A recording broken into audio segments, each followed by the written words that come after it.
you know what I'm worried about? I am worried about our freedom as the American people. The other day I was driving my car down the road. It was about 12:30, 1 o'clock at night. I got pulled over by a police officer.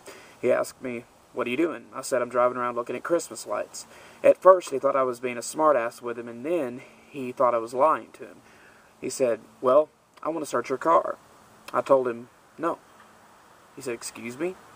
I said, "No." Apparently, no one had ever told him no before.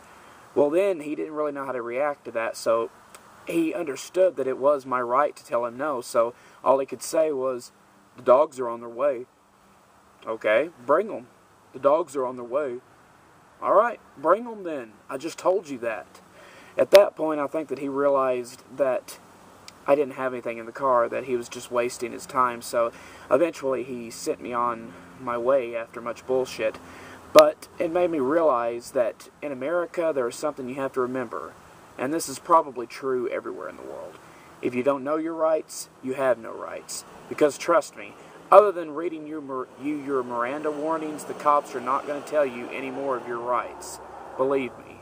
A lot of people don't know that if you get taken into an interrogation room by detectives or police officers, unless they have placed you under arrest, you have complete and full right to stand up and walk out of the interrogation.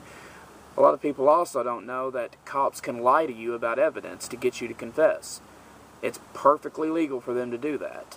People don't realize that they can do that. Of course, an intelligent and logical person is going to ask the question, if you've got all this evidence, then why the hell do you want me to confess? So anyway, getting back to the point about our rights, I mean, it's scaring me. Take, for instance, the new law about not smoking in your house if you have a child under the age of 9. I'm sitting there, I'm smoking a cigarette, my 8-year-old kid's in his bedroom playing, the cops come, tap on the door to come and ask me if my cousin who's got a warrant for his arrest is at the house. I answer the door with a cigarette in my hand. They know that I've got a kid. They say, "Is your kid in the house?" I say, "Yes." They come in, they take the kid away from me and possibly place him into foster care and label me a bad father simply because I was smoking a cigarette in the house with my 8-year-old child, who was present in the house also. Now, I am saying that this law is not really that it's not that unusual, and it's not a bad law, but what worries me is what it's going to cause. I've also heard that you can't use your cell phone while driving on the road anymore, which is perfectly fine with me, but I also heard that it may be getting to the point where you can't smoke and drive anymore. And you know what this is going to mean? It's going to mean that eventually you're not going to be able to smoke in your house anymore. You can't smoke in your house now if you have kids in your house under the age of 10. And I mean, the government's tentacles are getting closer and closer and closer and tearing our rights apart. About the only place that you have any rights at all is inside your home. The minute you step foot outside of your home, you have no rights at all. Someone could follow you around with a video camera and videotape everything you're doing, because the minute you walk outside of your house, your privacy is gone. You have no privacy. A lot of people don't realize that. Now, if you're in your vehicle is considered private property. That's why the cops technically should have to have your permission to search the car. It's kind of iffy on the search and seizure laws. Obviously, they try to use the probable cause bullshit, but 9 times out of 10, a good lawyer could talk them out of that. But the point to all of this is there is one factor stronger than all the governmental entities in all of the world, and that is you, that is me, that is we, the people. We are the ones that count, because it is our opinion that puts these fuckers in the office. I mean, we are the ones that make the decisions, and the government does not want us banding together and finding out the truth, because then they know that we're going to be pissed. So what they do is they slowly take one right away, and then another right away, and then another right away, and slowly just kind of take them all away. And you know why the government's wanting to do that? It's not because there is a council of 7 men sitting in a room with mischievous goals to rule the world and put everybody in handcuffs and keep everybody from knowing their own rights and keeping them robotic. And it's not like there's a group of 7 men that rule every country and decide which country is going to rise and fall and all of that bullshit that every single conspiracy theory is rested upon. No.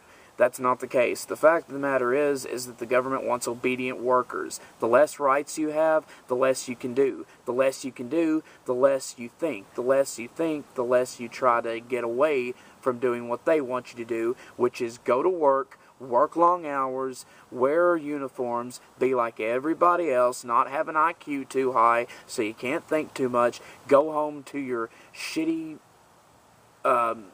barely livable home with your meager income and your meager groceries, and go to sleep and wake up and come back in and do it again. They don't want you taking drugs because that would make you a less obedient worker. It's all about greed. Greed is the bottom motivating factor for every single thing that anybody does on the face of this earth. It's all for gain. In some form or another, it's all for gain. Think about it. Even religion is for gain. People that claim they love God do not love God or claim they love God because they want to love God. They claim to love God because they want to go to heaven when they die. Because if they didn't get something out of it, why else? What would be the point in loving Him? And don't try to tell me that there's any other reason, because it's the truth. If I were to walk up to you, if you are a Christian, and tell you, I don't believe in God, what is the first thing you're going to say? Well, do you want to go to hell? Or do you not want to go to heaven? So basically you're saying the first thing you do is point out what I am or am not going to get out of it. So, it's just the bottom line. So, the point to what I've just said is the government's motivation does not come from some mischievous goal to make everybody's lives miserable. It comes from greed, to keep the American wheel churning. And in order to do that, you have to keep everybody robotic, everybody coming into work every day and doing their job. Because if that falls apart, everything falls apart. Don't be a fucking robot. Wake up.